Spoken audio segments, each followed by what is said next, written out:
Welcome to another episode of the Bek Lover podcast. This is Bek Lover live streaming all over the world. It's bright here in the studio.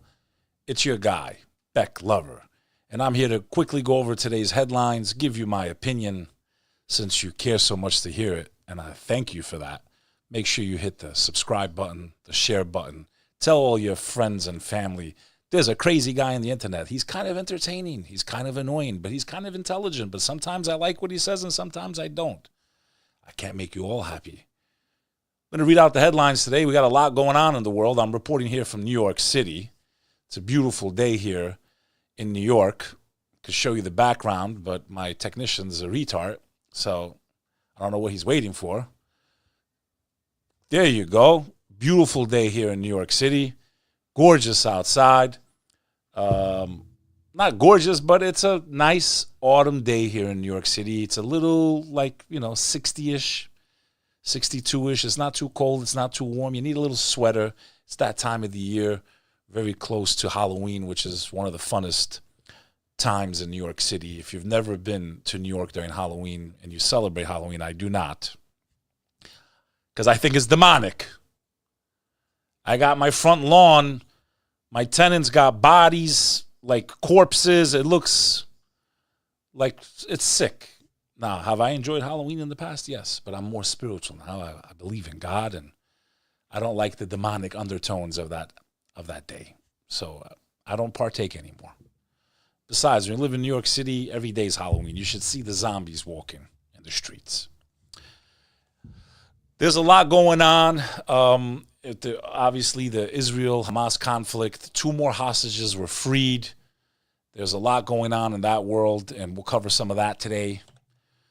Donnie Boy, Donald Trump, his lawyers, his friends, everyone seems to be jumping ship as they're being drawn into these legal situations. We're going to cover a little bit about one of his most powerful soldiers, who stood and spoke so strongly a few years ago and cried like a baby today for mercy in a trial regarding the election in Georgia. Iran, it seems like America's just trigger happy, just cannot wait to start a war with this country. It's like they've been dying to for years. I don't think not more than Israel itself. I don't know how you feel about that, but I know as an American, I don't want to hear about it. I don't want my country going to another war. I'm sick and tired of all this destruction. We'll cover that a little bit. Make sure you subscribe. I'm back on the airwaves. Check out my Instagram also, BEK. That's B like boy, E like Edward, K like Kimberly, Bek Lover, NYC. You can subscribe to my exclusive content that I do there. I kind of show you my life, guys. Stuff that I don't put, that's all curated and looks all great for the rest of the world. But for you that pay, I give you access. Now, I'm going to be hanging out with Rachel Ray, the celebrity chef and cook, on Thursday. I'm probably going to shoot a few scenes of what I'm doing and where I'm at with her, and she's become a very good friend over the last year. My life has become very exciting, and it's because of people like you. I thank you for your support. I'm trying to do my best to be a positive voice in this world. You're not always going to agree with my opinions. I invite the debate in my comments. It's okay if you think I'm wrong. Take it easy on the insults, because one of my favorite buttons on social media is block. You can call me, stupid or this and that, but when you say nasty things, you trolls, I'm going to block you. I really don't care.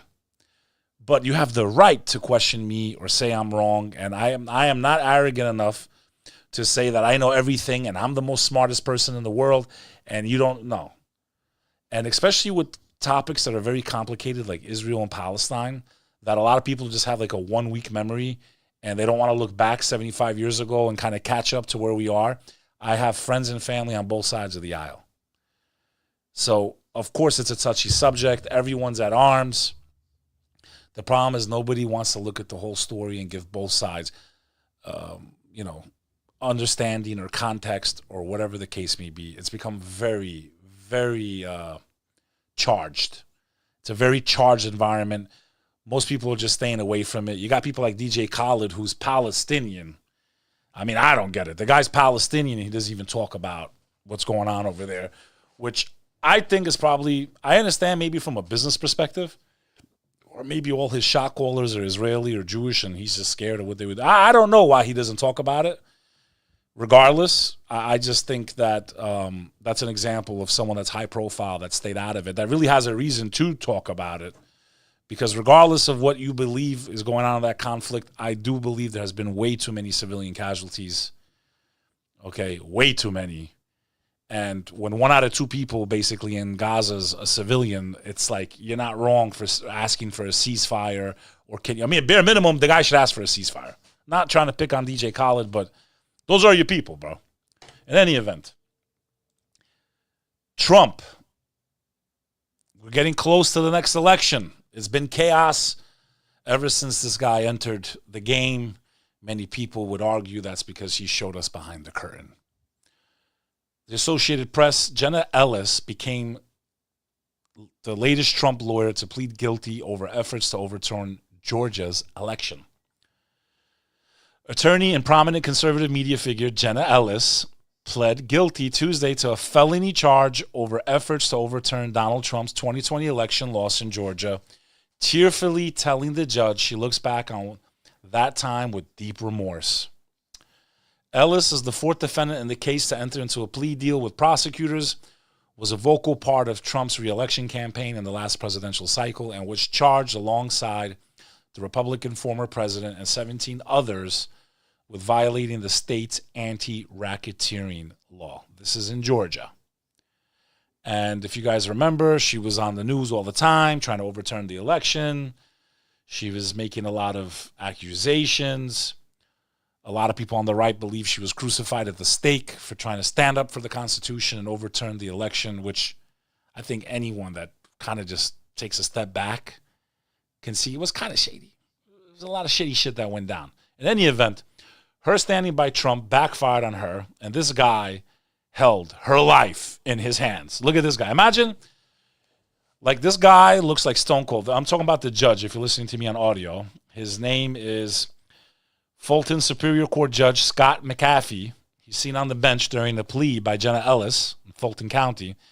Could you imagine you got in trouble, and this is the guy? You got to look at this guy. He's got your life in the hands. This guy looks, and I hate to use the expression, but he literally looks like SS, German, like execute the prisoner. Like that's how this guy's face. He literally looks like a SS officer, World War II, stone-faced cold, the guy that was like patrolling the camps. Like this is the way this guy looks. Maybe this is why she cried. I don't know. But I want to, before I show you the video of her sobbing and crying and begging for mercy, I'd like to show you kind of how she was before she got pulled into this this trial for her life. So let's play a little clip. This is like after the election, the chaos that pursued after, and, you know, a lot of accusations of, you know, manipulation, all that stuff. It came back to bite her. But if you listen to her back in those days, and this video here I'm about to show you is from 2 years ago, Jenna Ellis and Jenna Ellis and Mayor Giuliani from New York call out reporters and the FBI. Let's listen to her talk in her glory days when she was tough and strong. We want to make sure to protect election integrity, and your president, President Trump, we are so proud that he is in this fight because he understands that when he swore his oath of office, he swore an oath to uphold and defend the United States Constitution. That is what he is doing. And that is what we are doing. We are confident that through this multiple pathway to victory, we will get to the actual outcome that the evidence shows. But this is not about overturning an election on our part. It's about making sure that we protect and preserve free and fair elections for all future American elections. If the United States caves to corruption or this type of election integrity disaster, then no election will be secure from here on out. And we all need to be keenly aware of that. We are the representatives here that are standing in this gap and defending President Trump and defending you, the American people, at the end. That was a very different Jenna 2 years ago, as she stood defiantly and was fighting for this cause. After being pulled in, first of all, she don't look half as good as she looked in that video. I guess when you're facing prison time and felonies and you're pulled into a RICO case, you don't look so hot. And you cry like a baby. Thank you, Your Honor, for the opportunity to address the court. As an attorney who is also a Christian, I take my responsibilities as a lawyer very seriously, and I endeavor to be a person of sound moral and ethical character in all of my dealings. In the wake of the 2020 presidential election, I believed that challenging the results on behalf of President Trump should be pursued in a just and legal way. I endeavored to represent my client to the best of my ability. I relied on others, including lawyers with many more years of experience than I, to provide me with true and reliable information, especially since my role involved speaking to the media and to legislators in various states. What I did not do, but should have done, Your Honor, was to make sure that the facts the other lawyers alleged to be true were in fact true. In the frenetic pace of attempting to raise challenges to the election in several states, including Georgia, I failed to do my due diligence. I believe in and I value election integrity. If I knew then what I know now, I would have declined to represent Donald Trump in these post-election challenges. I look back on this whole experience with deep remorse. For those. Can you hear the train coming in? Throw Donald Trump under the train. Sidney Powell, all these people that were so tough and defiant and we're going to fight to the end and we're going to do what's right for the American people, when they got faced with court and charges and felonies, they were never true believers. A true believer would have went to trial. A true believer would have never said what she said, and a true believer wouldn't be sobbing like a baby. She wouldn't be, I wish I never met Trump. You saw the video before. You saw it now. So did she do it for clout? Did she get involved in that case just because of money? It wasn't for what she believed, I can tell you that much. Or did she fold like most people do? In any event, if you're wondering what's going to happen to her, she has about 5 years of probation. She has a small fine of $5,000 or $6,000, no jail time. And if she behaves, they will wipe her record clear as a first-time offender. So, you know, she got off pretty much. Now, what it costed her, I don't know, because she's an attorney herself. But in any event, it seems like a lot of the people that were fighting. Now, I think the next one to go up is Giuliani. That's going to be an interesting one. And I wonder if Rudy will get up there and cry for his freedom. I don't think so. And I'm not trying to pick on them because we all know how charged the last election was, and I would say half the country doesn't believe the outcome. It just doesn't. And I think the only thing that I agree with her on is that when she spoke about this 2 years ago was that we need to make sure that they are secure. In today's day and age, when we all have phones, fingerprints, IDs, there is no excuse why every American citizen cannot identify in a fashion that secures the integrity of our elections. Now, I don't think we should ever have these types of issues or these types of, concerns as Americans. We're supposed to lead the way in democracy. And this is like literally the foundation of the entire ideal that this country was founded on. And I can't say that a lot of us didn't feel weird with mail-in ballots and this and that. And it was looking really third world, man. The last election was looking real third world country, man. And only an asshole can't see it. And I don't care if you're on the right or the left, because I'm a libertarian. I lean kind of towards the right. Sometimes if the left has a good point and they make sense, I'm with them. I'm with whoever makes sense and has decency and morals, who believes in God, country, family. That doesn't mean that I might not be with the other side when they're right on an issue. So, for example, I'm against America getting involved in another war on behalf of another country that really doesn't do anything for us. And it's not because I'm anti-Israeli or anti-Semitic and I love Jews and I have thousands of... I'm tired of our fucking country being pulled into war after war after war as our national deficit goes through the top. They borrow money because they can't keep the government functioning. They keep raising the debt ceiling, yet we're authorizing hundreds and billions of dollars that's borrowed to go and destroy other countries that we've done time and time again. And then we wonder why everyone hates us and why the sentiment is the way it is in the world stage and why people are saying that our country's collapsing. And I believe that. I really do. I think we are in the last couple of decades of this country, if not sooner.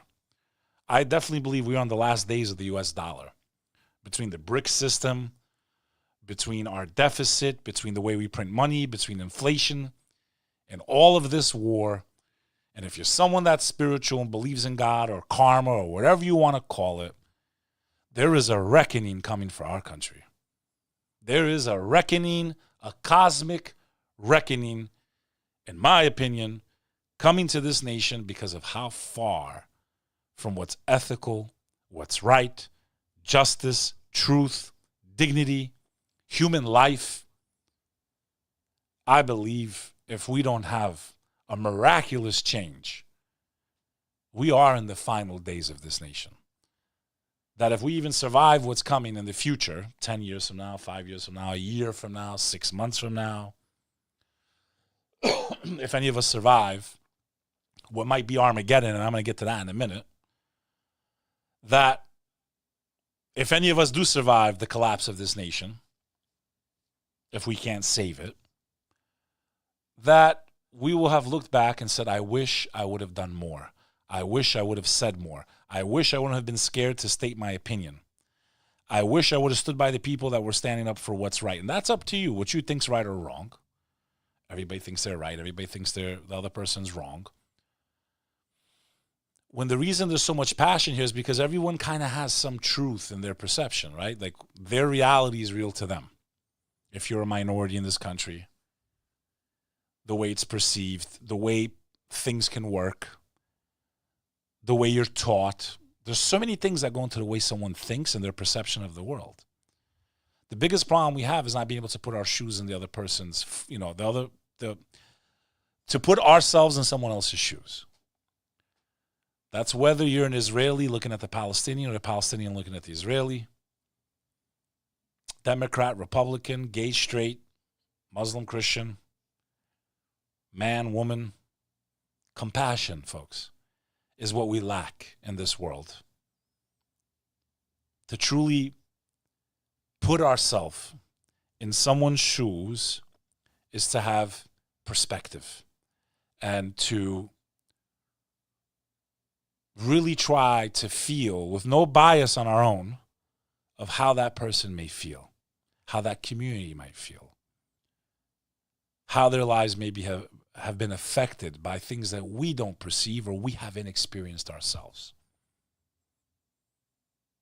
But we live in a time where everyone's being radicalized. Galvanized is a better word. And it seems like we're all at each other's throats. And what's going on in the Middle East is just another hair on the camel's back that might be the one that breaks it if this war escalates out of control. Now, in some positive news in that conflict, because all we've seen is videos and pictures of thousands of civilians. I can't stand to see the pictures that I'm seeing, the videos that I'm seeing, that are just completely horrific of what's happening in Gaza. I also can't stand seeing the videos of the Hamas militants killing civilians, clearly in some of those videos. But I think there's a point where you kind of cross the line and you're kind of using what I consider to be excessive force. If you have a population, which is 50% basically, children under the age of 14, and you're blowing up entire buildings, I mean, there has to be some restraint here. You have to be held to a higher standard. Otherwise, you're just as guilty as the people you claim to be going after. You're doing exactly to them what they did to your innocents. And for people that are not Palestinian or Israeli, we're watching this, And regardless of what happened to you, we see brutality. We see it. I see excessive force. I really do. That's why I call for a ceasefire. I'm praying for a ceasefire. And I think with Hamas releasing these hostages, I think they're up to 4 now. I think they're showing that they're willing to give up the rest of them. They seem to be in good shape. This one that was taken in, she's 85 years old with another 79-year-old. She described that they were treated well and blah, blah, blah. Now, keep in mind, they still have her husband, so maybe she's just saying that because of that. But the other hostages said the same thing, the other 2 that were released before her. And, you know, it might be contrary to what people thought, the way they would be handled or treated under captivity from Hamas, who I condemn for attacking civilians, for kidnapping people, which is a violation of Geneva Convention, but Israel's doing just as much, if not more, in retaliation. And that's the fucking truth. And if you don't like it, fuck you. Unsub, unfollow. I got to be fair here. What is happening in Gaza is nothing short of a disaster. It's sad, it's disgusting, and it needs to stop. As someone that lost his family in war, the hardest thing I ever had to learn was to not hate, was to not classify all Serbs as the same. I had a Serbian send me a message the other day. For those of you that are naive or ignorant of the conflict that my people fought, is kind of similar to Israel and Hamas in the sense that we both claim territory that's crucial to us. Serbians believe it's their religious homeland. So some of that ethnic tone and religious tone was involved in our conflict. But I had a Serbian, and these are the people that massacred my family, destroyed my people, ethnically cleansed them until NATO got involved. And to this day, the majority of them still want to kill and reinvade Kosovo, and I get death threats on them every day. But I've also gotten messages, like I got a couple of days ago, and I won't say his name for his own security, because they'll probably send him death threats, of a Serbian who moved to America, and I will quote the message.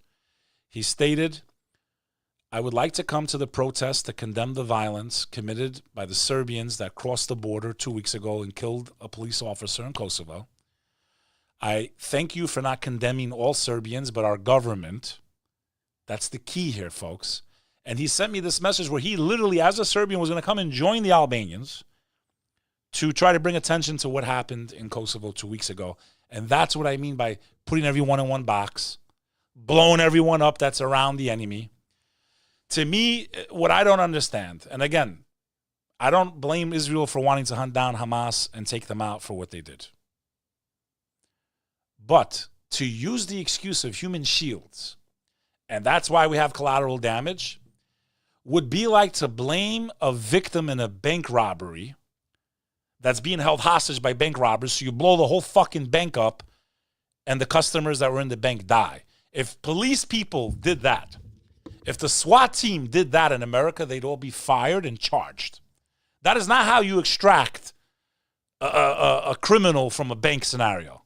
Now, I understand this is a much bigger strip. There's tunnels. There's all kinds of shit. But since you want to hunt them down, well, maybe you should just fucking go in there and hunt them down. If you have any courage and if you have any compassion for civilian life, for babies, for children that we are seeing blown up. I wish we could see a couple pictures, and I understand how propaganda works too. I wish I could see a couple pictures of some guys with machine guns with fucking bandana. I haven't seen one picture yet. All I see is children after children after child after child. Out of the 5,000 plus, we know already 2,000 plus were children. So almost 1 out of 2 that's dying is collateral damage. But it's okay because they're human shields. They're human shields. It's not our fault. I give the analogy, if I was a SWAT team member, hostage negotiator, they have human shields. Stand down, everyone. Stand down. Stand down. They have human shields. Stand down. That's the first fucking thing the SWAT team would do. Ask any of them. Then they would try to negotiate. But bombing relentlessly without knowing what's the toll on the civilian. I understand it's them get out of the north to the south. But they hit the south too a few times. That's the truth. So that's my whole thing, is like, I support your going after the people that killed 1,500 civilians in Israel and kidnapped 200 others. But I can never stand by that type of violence and retaliation and revenge. And as someone who lost his family in war, executed, the only one that survived is my first cousin. He has over 30 bullets in his fucking body to this day, who watched his own first cousins be massacred in front of him, from a people that were raped, pushed out of their homeland, forced to live all over the world, treated as third-class citizens in a country that we've lived in for a very long time. I'm proud that my people never stooped to that level. There was no organized go after the civilians. You know, it was a war of liberation. And what a lot of people forget about the Kosovo conflict is that at the beginning, the Albanians from Kosovo were not even seeking independence. All they wanted was their rights restored, their autonomy restored under the Milosevic regime. When Milosevic came to power, he did a brutal crackdown. He stripped them completely of their rights. They tried to get their rights back. As the brutality increased and as the rest of Yugoslavia crumbled, the Albanians in Kosovo declared their independence, but they did not seek violence to get that freedom. It was only when the world left Kosovo off the negotiating table during the Dayton Accords in Ohio that the Albanians began their armed resistance around 1997. This is all documented. You could be Serbian and hate my guts, but the truth is the truth. Go look at the protests starting back in the 80s. Just demanding equal rights, treatment. Never were asking for independence. They just wanted their autonomy restored. And under Tito, Albanians did really well. That's the truth. I hate to admit it. But if you look at the videos, they're out there celebrating him with flags. It's not because he was the dictator, and that's what he was. He was a dictator. But he treated them the way he treated the rest of all the other people that lived there. So they had a brief time that everyone kind of got along and everyone had a life. And then the country went to hell. I've learned a lot about the world since I was younger. And I understand how global powers work. I also understand that the majority of the leaders in the former Yugoslavia and those countries are put in place by people from Western powers, big people with big money. Soros backs a lot of the elections. And the people of the Balkans still want to kill each other when really they have the same common threat. In any event, during this last week, yesterday they freed the hostages, and we'll give you a little bit of a soundbite there. By Hamas yesterday, 85-year-old Yeshevet Lifshitz spoke out about her ordeal. She was released alongside 79-year-old Nurit Cooper. Both of their husbands, however, remain captive in Gaza. And this comes as Israeli strikes on Gaza continues, with the country's military claiming to have struck over 400 Hamas targets in the last 24 hours. As the region braces for an expected Israeli ground invasion of Gaza. I mean, these buildings senior just foreign disappear. Correspondent Charlie D'Agata has more from Israel for us. Charlie, when they're hit with that type of technology. So again, my only complaint to the Israelis, as someone on the outside, between two friends, I got love for the Arab world. I got love for the Jewish nation, for Jewish people. My country is the only country that saved them during the Holocaust. My family was involved with the royal family, which rescued approximately over 6,000 Jews by some estimates. Today, there's 160,000 Jews alive because of the efforts of the Albanian nation. And this is a story that should be shared and told around the world. So they freed the hostages. From what she said, the 89-year-old woman, they treated them really well. Again, she could be suffering from Stockholm Syndrome.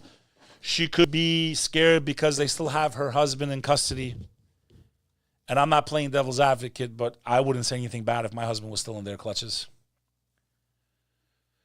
Business Insider reports, photos show Gaza's church of St. Porphyrius. I can't say it correctly, so forgive me.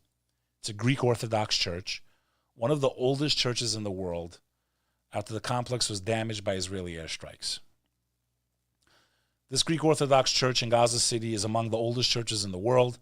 Airstrikes carried out by the IDF, Israeli Defense Forces, on October 19 damaged part of the church complex and killed 18 people, according to the Orthodox Patriarch of Jerusalem. In a statement to the Insider, the IDF confirmed that it was behind the strike, which was aimed at Hamas command center, and said the incident was under review. The IDF can unequivocally state the church was not the target of the strike.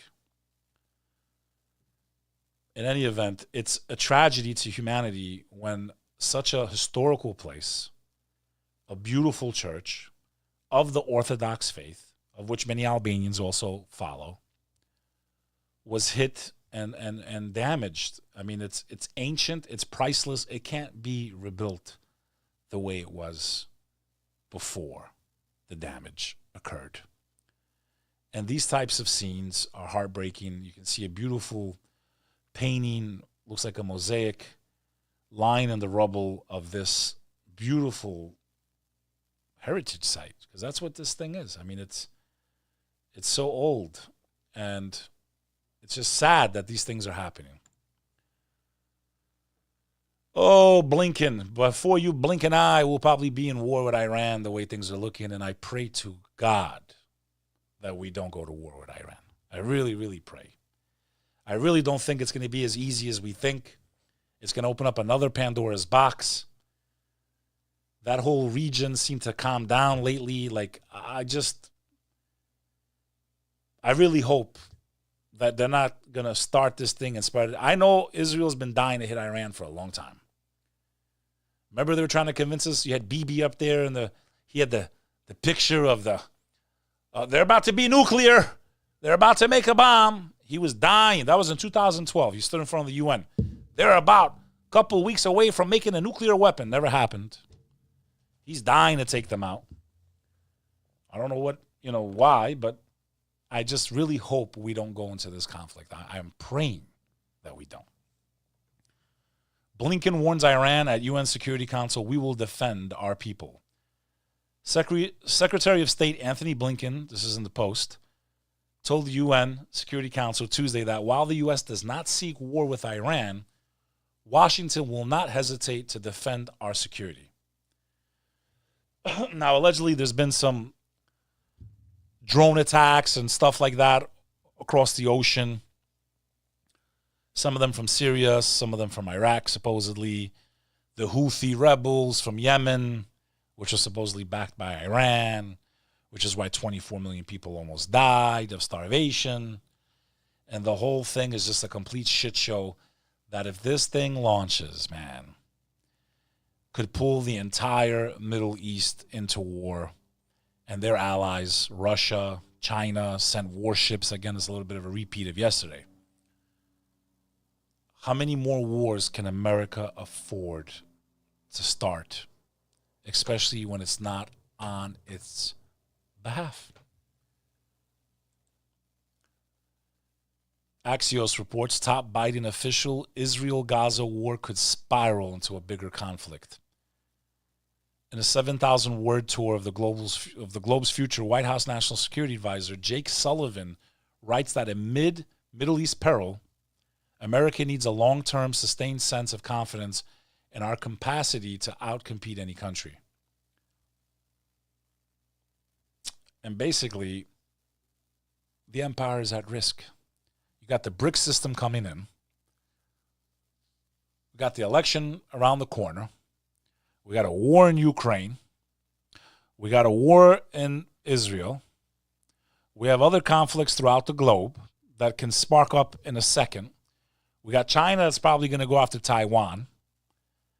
And we have a president that's on the beach every day almost. Like, even 50 Cent made fun of this guy the other day. Like, people that were really not getting involved in politics are like starting to like tweet things, and like I think everyone just can't take it anymore. Like, everyone's like, what the hell is going on? And I find it kind of ironic that all these groups that were supported by the left, like Black Lives Matter, all the people that are protesting right now on the streets, like, they're turning on them. What I'm scared of is something happening on American soil. Our border has been wide open for years now. Millions of people have gotten in. And I can't say that. How could any leader or politician say that that was the right thing to do for America, for its security, leaving the border open during these dangerous times? It makes you wonder, did they do it on purpose? And if something happens, was it on purpose? Did we allow them to come in? Because who can justify leaving the border wide open? Anybody come in. Just come on in. Don't worry about it. You don't need to be screened, checked for any type of diseases. Just come on in. Come on down. We'll fly you all over the place. New York City said, we'll welcome you. We're a safe city for you to come to.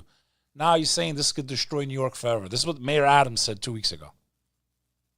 This is the hypocrisy that people have when they can't think more than 2 days behind, 3 days behind, let alone 75 years ago how this conflict started in Gaza and Israel. People don't have memories of what these assholes said last month. Yeah, we'll bring all the illegal aliens to New York City. Now they go, no, we can't take them no more. It's going to destroy the fabric of New York. You were welcoming them with open hands. You were welcoming these people with open hands. They're camping in the best hotels in New York City now on our dime. Our streets are garbage. We have no money. Half the stores in New York City are empty. Half the office buildings are empty.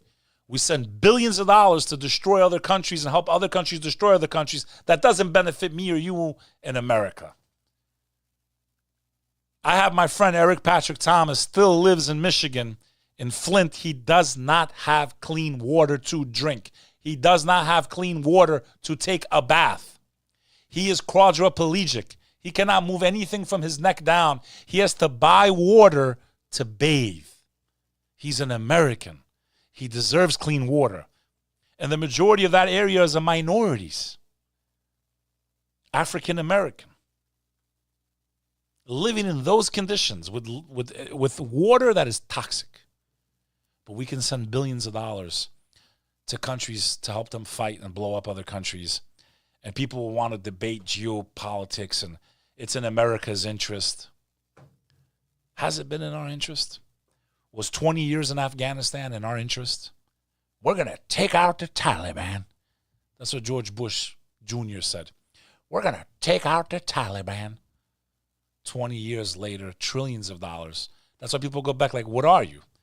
How can I be a Republican when all they do is blow up half the world? They're dying for war right now with Iran on behalf of Israel. You could see they can't wait to go to war. So this is where I'm not with them. Even though ideologically, I'm a God-fearing man. I believe in the First Amendment. I believe in the Second Amendment. I believe marriage should be,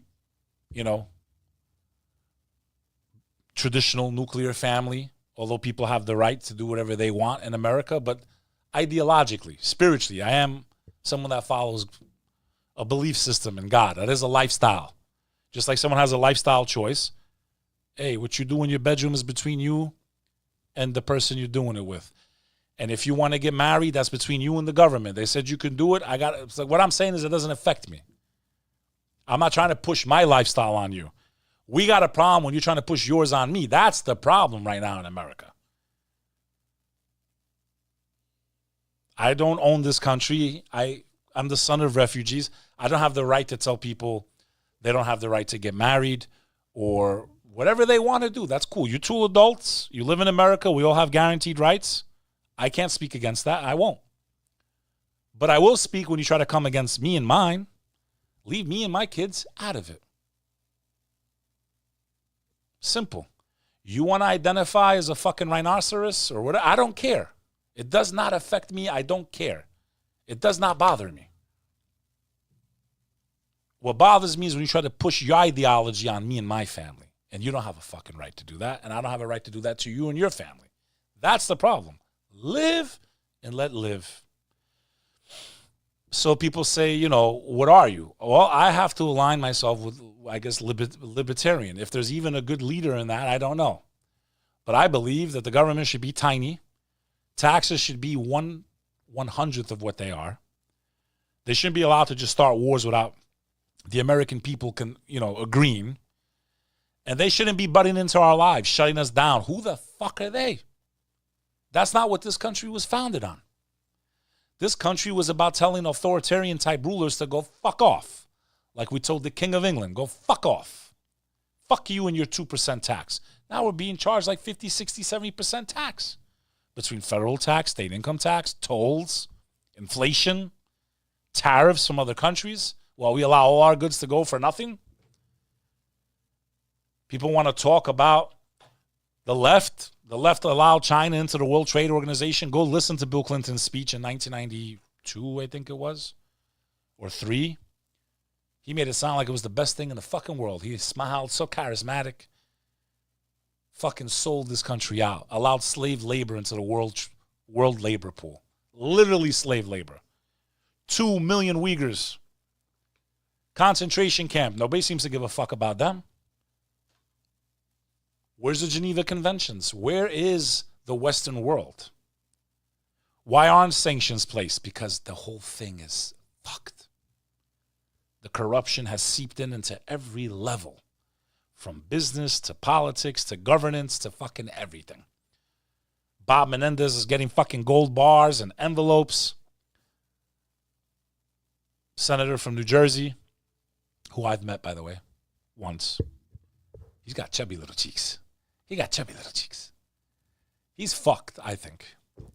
In any event, sorry for the F-bombs today. I'm just, there's no script here, folks. I'm speaking from the heart, no filter. It is what it is. Israel willing to delay Gaza invasion to discuss large release of hostages. So they're kind of holding off on this operation. They've been amassing massive amounts of artillery, tanks, hard equipment. I mean, they're right on the board. Like, they're ready to go in. Maybe these hostages being released is kind of like a way to show Hamas, like, I wouldn't come in if I was you. Look, they're alive, they're healthy, but if you come in, there's no bets. U.S. warns it will defend the Philippines after South China Sea collisions. This is the Diplomat reporting. United States has repeated its warning that it is a treaty bound to defend the Philippines in case of an armed attack in the South China Sea. There's been a lot of conflict back and forth in the South China Sea. China claims it's theirs. Philippines, all these other countries are getting involved there. There's been a lot of shows of force. China continues to build up their navy. They've sent 6 ships to the Middle East. They just did a practice with Oman. They did some exercises with Oman. So we helped create our own maybe future potential enemy. But we seem to be good at that because we also helped give life to that Islamic regime in Iran. This is what I find mind-boggling as an American. We sent our boys to North Korea and South Korea to fight in the Korean War. We sent them to Nam, Vietnam, to fight the commies. And then we give life to the greatest superpower of communism ever. You explain how that shit makes sense to me. It's like spitting on the grave of every soldier that gave his life to this country. Every American who died in the fields of Vietnam, who died in the fields of Korea to fight against the Red Tide. And then we allow a Chinese superpower to form, an atheist, godless one, that maybe one day we're going to have to fight. That everything that used to be made here is no longer made here. If that doesn't make you angry as an American, I don't know. And they're all guilty of it, both sides of the aisle. That's why I'll never identify as them. I will not get caught into that two-party trap that they sit there and blame each other back and forth, and then they're across the street from the Capitol Hill having beers and laughing about how they got this much money in lobby and that much money in lobby. Because that's what happened to our country. It was eroded from within. And I'm praying for a miracle. And I'm praying for peace. And I'm praying for God to bless this nation once again. And I'm praying for the American people to wake up and realize that they're brothers and sisters, regardless of how they classify their gender. Whether you want to say you have a pee-pee and you really have a wee-wee, which is really the same thing. But you know what I mean. I don't care what you want to call yourself. At the end of the day, if this country should perish, if this country should fall, if the dollar should collapse, the American dream will go with it. And when people say the American dream means you got a shot, man. You have a chance to do something with your life. First world problems, not third world problems like where's my electricity coming from, food and water. I really hope that we wake up because we're really way past. Like the alarm has gone off already. And we keep hitting the snooze button and eventually we're going to miss the deadline to salvation if we keep hitting that snooze button. And the American people have been asleep for a long time. Rocked to sleep with entertainment and cars and food and entertainment and football and hockey. Rocked to sleep. As long as it didn't affect you and your household, you didn't care. You didn't pay attention. You didn't worry about what happened in Detroit because you live in Florida. And we didn't realize how important each state is to each state and how we as Americans have to care about our country. Because it's a beautiful country. And I drove from one side to the other and from the other side and back. And I felt just sad to see how massive our nation is. How rich it truly is. How beautiful it really, really is. From the mountaintops to the streams, to the beaches, to the cities. Utah was like visiting another planet. I've never seen anything like Utah. What a beautiful place. Just to drive through was a privilege. And for us to be where we are, economically, politically, in the world, makes me sad. Really makes me sad. And I'm really praying that God saves this country because I truly believe we're in trouble. I really do. And it doesn't matter if you vote left or right. It really doesn't matter. For those of you that know me, you know where I stand with that also. There's a lot we don't know about that goes on behind the scenes. Praying for a miracle.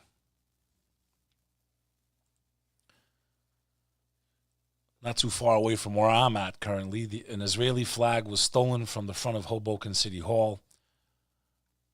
I don't think that was a nice thing to do, but at the end of the day, why are national flags of other countries being flown? Like Ukrainian flag.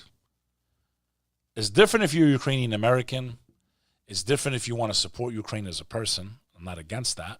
I feel horrible what's happening to Ukrainian people. But government buildings should be for the American government, not for foreign countries to make their cause or rally support. This is America. This is not Ukraine. This is not Israel. When the Kosovo War was going on, I never saw the Albanian flag being flown up in support. So, like, why do certain countries get that privilege over other nationalities? So these are questions that people probably have. In other news, 12 Mexican police officers were killed in a brazen ambush near Acapulco. A dozen police officers and local security supervisor were killed Monday in a brutal ambush in a coastal town north of Acapulco. The latest attack by criminal gangs that are openly confronting authorities in a state known for heroin poppy production. Now, I have friends that go to Mexico all the time. My best friend just got back actually 4 or 5 days ago. I still have not gone. I do not feel safe to go there. I've seen stories, and from what I understand, there's a lot of stories that are not even put in the press of what happens because it would damage their tourism. So that's a state that I'm just not going to go to until they get their shit together. Sorry. And I know it's beautiful.